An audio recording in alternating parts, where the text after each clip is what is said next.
Welcome. My name is Jani Vehkalahti, and here with me is Teppo Hemia from Wirepas. Welcome. Thank you, Jani. Nice to be here with you. So, can you tell me about who is Wirepas, the industry you are in, and the challenges that you are addressing? Sure. Wirepas is global leader in autonomous decentralized mesh networking. And why is that? We believe that different industries are moving to wireless first approach. So we are seeing, for example, that in smart metering, change from PLC to wireless is happening, and then wireless has few options, but obviously we are there to offer a good solution. But the same is happening in buildings as well. And what it means is that it's going to introduce, and it's already happening, such a massive scale that is probably the only way to do it. To be able to have enough spectrum, to have infrastructure that is affordable, and then build the performance for any scale. And we are already the fastest growing in smart metering and provide the highest reliability and performance numbers. So that's the background. Impressive. So today we will also talk about quite a lot in India smart metering. At least I'm always surprised the amount. So today it's 330 million metering points, assumed to become 500 million metering points in the coming years. So how do you see, what are the biggest challenges that the India smart electricity utilities are facing? Yeah, it's first of all, like you said, it's the biggest deployment in the world right now. So it's representing 20-25% of the global market. So the scale is obviously the one. That's hundreds of millions is something that has never been kind of done before. And then there is a very specific thing in India, which is having the extremes. So on one extreme, it's very high density in urban areas, in the big cities like Mumbai downtown. That's a big challenge for wireless. But then on the other extreme, there is a very remote rural areas where you need to find a way to build the signal even because there is, for example, no cellular coverage. So those are, I would say, the challenges, but also that India is doing this first time. So obviously it requires learning curve. Yeah. And I think that the part of that learning curve there has been like lots of pilots prior to RDSS scheme, which some people are considering a very, very ambitious plan. And the adoption has been, let's say, slower than anticipated. So how do you see, what are the key barriers and how those can be overcome in the future? Yeah, well, first of all, when we compare to other geographies, it's not that much slower. But of course, everybody was expecting faster, or at least had targets that were faster. But now it's happening, and I think, like discussed in the previous part, when it's a new ecosystem, that's one thing, that there are companies who haven't been involved in the smart metering before, and it takes a bit time to get mature and get time to understand what are the technologies that works. Unfortunately, smart metering is a complex system, and it's as strong as the weakest link. So you need to have a good meters, you need to have a great connectivity, hidden systems, MDM, and so forth. So it takes time before the consolidation and consensus of what are the best technologies happens. And I think we are getting there. So there is enough pilots before the RDSS, yes. And now there are soon 20 million deployed under the RDSS. Yes. So all that gives a good view of what are the well-performing technologies. Yeah, and it's still now the fastest growing smart metering Absolutely. market. Yeah. And I think there is a certain specific functionalities in the RDSS scheme that we haven't seen elsewhere in the world. For example, this prepayment electricity metering over the cloud. But how do you see then that what's the impact for the consumer behavior? Yeah, I mean, first of all, a smart metering and when it is in a prepaid scheme, that gives very good transparency of everything. So people know exactly how much they are consuming. They know the feedback fast. It's impacting their behavior, so they can save power more. That's great for the consumer, but it's also very good for the utilities because it improves the cash flow, and also it's like a front-loaded model. So that makes the utilities profitable, and in fact, the utilities that has started to deploy and who have been using smart metering more than a year, they have become profitable right from the first year. So it's a huge impact to the utilities. Very promising. Yeah. And you mentioned earlier the cellular technologies and the kind of challenge and landscape of India going from the very rural to the high density cities.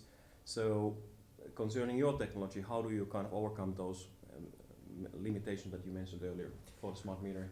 Yeah, so I mean, cellular was not really designed originally for this problem. I mean, it's great. We all enjoy it. It's great for the smartphones and so on. But when we are dealing with devices, they are often in a very difficult places. So we call black spots that cellular leaves as an uncovered area. And that's very expensive to fix and sometimes not even possible.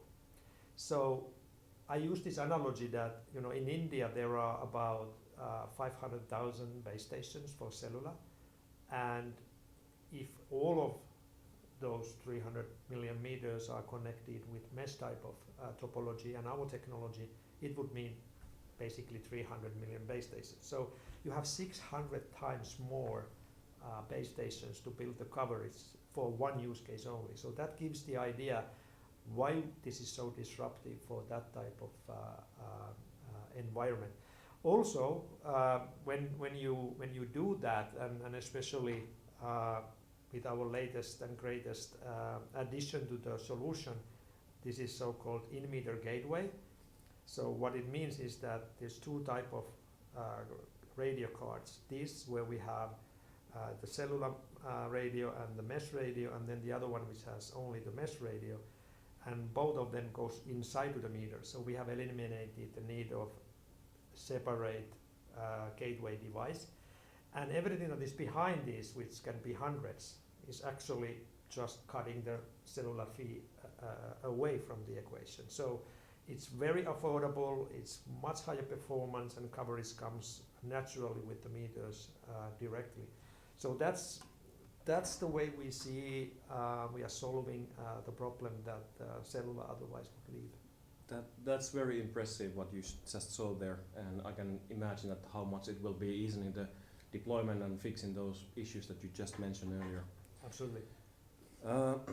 So then one of the things that we have seen in the market like in India, that there is a power outages. So and then we have also kind of heard the challenges that what those power outages are meaning for the IoT. So could you help us to understand that how it's from the communication point of view? Yeah, and it's not only India. I think emerging countries in general have that challenge that there are power outages, more or less frequent, and obviously whenever there is a disruption in the service, it's a challenge. But it's even bigger challenge for smart metering, especially when there's a prepaid scheme. So consumers are expecting that when they pay for the balance and should get the electricity activated, but if the communication doesn't work, then you know it's a big frustration. It's also can be critical to some businesses. So that has actually surprised many, that what it takes to recover from those type of situation where the power is temporarily off and then connectivity goes down with it. And there are big differences in different technologies, even among the mesh technologies. So we have seen that some other mesh technologies are taking hours to build up and form the network after the outage, while Wirepas mesh, it's few minutes independently of the size of the network, and that's a huge competitive advantage, and it's actually making a big difference to the acceptance of the prepaid scheme also in the society. So are you saying that there's quite often like generally spoke about the RF mesh, but then like the implementation of the RF mesh will have an impact of the kind of functionality and the performance? There are different standards, so obviously even some proprietary technologies. So if we compare like older standards like Bison, it's well-known limitation that it has the challenge of network formation speed.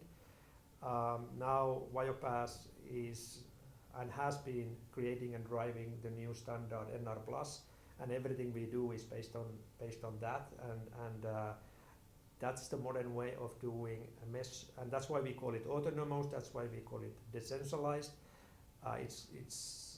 It doesn't need local configurations. It doesn't need care, because it's autonomous, and that makes it so competitive. Yeah. And it's good that you mentioned the standards, because I just read the very interesting article about the cellular standard essential patent fees. Still, even after reading the article, it seems to be a bit complicated arena, but I mean that you are a veteran on that area, so maybe you could help us to also understand with the common language that what are those standard essential patent fees? Right. Yeah, I mean, first of all, it's great that there are such a mechanism as standard essential patents, because it fosters innovation, it rewards the investments that different companies are making, and in cellular there are hundreds of companies who are contributing to the standard, and whenever they are innovating something worth of patent, and if it's part of the standard, then it becomes standard essential patent. What it means is that anyone using those technologies are owning royalties to those patent holders, and because there are hundreds of them, there is also patent pooling companies who are then from the pool charging those fees and then distributing them among the patent holders. But some giants like Nokia's, Ericsson's, Qualcomm's are also collecting them separately. So it's good for the industry, but it's something that is not well known, and I think this awareness needs to be improved, because it's a substantial part of the overall cost. With certain cellular technologies, it can mount up to $3 to $5 even per connection. And if you realize that after deployment, it actually may kill the whole case. So that's important for the industry to be aware of. There are good initiatives like by Syswell, one of the pooling companies, who are evangelizing the what the standard essential patent means. What comes to Wirepas offering is that we own, and we spend a lot of investment, of course, ourselves as well, but we own the essential patents that our technology has, and we are transparent with that with our commercial deals. So no surprises with us, and we are talking obviously a fraction of the levels that what is in the cellular today. Good, and that was clarifying. And maybe there's one thing more that I'm at. Typically, if I take a cellular device, it comes with I would call from the module vendor. So can I assume that the standard essential patents fees are part of the module price, or is it that only covering the hardware? How me as a manufacturer could be kind of secure my position on these fees? That's a good point as well, because this is confusing in the market. Some module vendors may claim that they take care of those fees, but it's not really possible. I mean, if for example Nokia holds patents, obviously module vendor cannot cover those. So some cautiousness is required when estimating the value of the standard essential patents, but that's why the pooling companies are the best entities to connect with that topic. Yeah, and I learned that there's like a use case specific pricing even, also, yeah, like in a smart metering. Well, actually, every consumer pay for those without knowing in a smartphone. Smartphones has tens of dollars if not 100 for the highest models. So it's a pretty substantial amount. It's not only connectivity, it's also video codecs and other stuff. So this is well known, but you forget it in IoT easily. Yeah. So what are then the innovation in smart metering that will be shaping the future of the smart metering industry? Well, like the RDSS program in India is very ambitious. I still consider that it's just the beginning. I mean, it's the first generation in India. The credits to that is that it's well specified. It's a clear process, so it helps the ecosystem to build solutions against it. But what I see is that it just builds the foundation. So when you start to learn and getting the data, the innovation just accelerates. And for example, AI-powered analytics will come on top of that. And that's something that industry may forget a little bit, that they are focusing on this building information as it is the first kind of objective.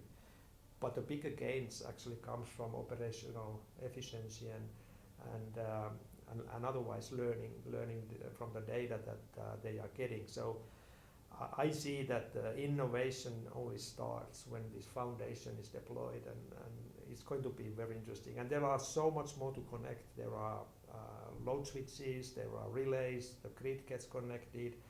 This 300 million might be just the beginning as well. Yeah, so basically you're saying that the first you need to connect, then you get the data, then you get the more real-time data, then you start to connecting more and more things onto the network. Yeah, like you know, in Finland we read now every 5 minutes, and there are talks to go every minute. So yeah, so it never stops. So then coming back to the India, so despite that it's like now rollout is ongoing, are you observing that there's something that other countries, other places can learn about this India rollout? Absolutely. I think the number one is funding. If funding is not in place and there's no clear framework for it, then it's very difficult to see that it starts in the same way as in India. So big credits to India that they have been able to create that scheme. And then the more clear the expectations are, the requirements, the better ability suppliers and solution providers have to meet those requirements and participate into the game. Yeah. But then I would say that what India teaches to all of us is that special care should be taken to the analysis of what to buy, what to make. I don't think anybody can become master of everything. So it's important that different players are looking where they excel and what they license or what they buy, and then recognizing the high-performing technologies and choosing them from the beginning, because it's easy to start with almost whatever technology. Yeah. But when you scale it, then you know how it performs, and it can become very costly if you need to go back and change. That's a great point. I mean, I typically would see that there's 3 elements where you need to scale, and it's hard to master all of them. Like you need to scale in the hardware, you need to scale in a kind of cloud infrastructure, and then you need to scale on this communication, and maybe the also is that how do you really maintain that system in scale? Absolutely. Yeah, but one thing also is that I predict that India is such a school, such a learning curve to the local players, that they will challenge the global players. So when they learn to do so cost competitive solutions as required in India, and actually the prepaid scheme makes it even more tough requirement than most of the systems in other parts of the world, the best Indian companies will challenge the global players. Yeah, you are right about like these latencies that typically when you are kind of post-payment, you can allow the quite long latencies, but when you're in a prepayment over the internet, then you need to kind of get that instantly. So yeah, that definitely harden your system. The last question, like put yourself to the Indian electricity utility shoes, and what they should be taking into account in the planning of the smart metering rollout. What would be your key tip for?